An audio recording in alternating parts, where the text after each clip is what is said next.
Bonjour à tous. Dans le manuel scolaire des élèves du bac, on rencontre le théorème suivant. Ce théorème nous donne une méthode pour déterminer la limite de la composée. V et U sont deux fonctions. Alors, on veut déterminer la limite en A de V en U.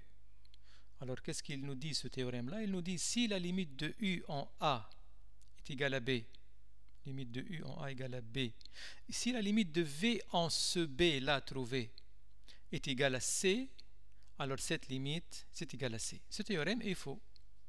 Pour prouver ça, il suffit de donner un contre-exemple. Je considère la fonction U égale 0, fonction constante, et V de x égale 1 si x différent de 0, 2 si x égale à 0. Représentons graphiquement V pour mieux la voir. Alors pour les x non nuls, elle est toujours égale à 1. Donc sa représentation est la suivante. Pour x égale 0, elle vaut 2. Voilà, ce qui est en rouge représente la représentation graphique de V. C'est quoi la limite de V en 0? La fonction V, lorsque x tend vers 0, elle vaut toujours 1. La limite c'est 1. D'après cette expression-là, si le x tend vers 0, il est non nul. Donc le V c'est 1. Une autre fois, la limite c'est 1. La limite de V en 0 c'est égal à 1. Alors, déterminons la limite de la composée en se basant sur le théorème qui est faux.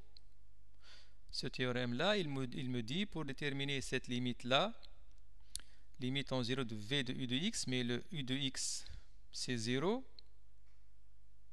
Alors, la limite de V en 0, on l'a calculé, c'est 1. Cette limite 1, d'après ce théorème-là, c'est égal à 1. Mais déterminons explicitement l'expression de V en U.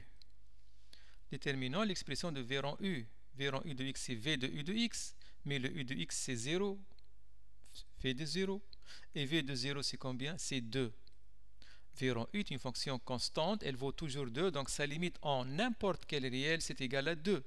Et ce n'est pas 1. Ce théorème-là est faux. Il lui manque quelque chose. Merci pour votre attention et à bientôt.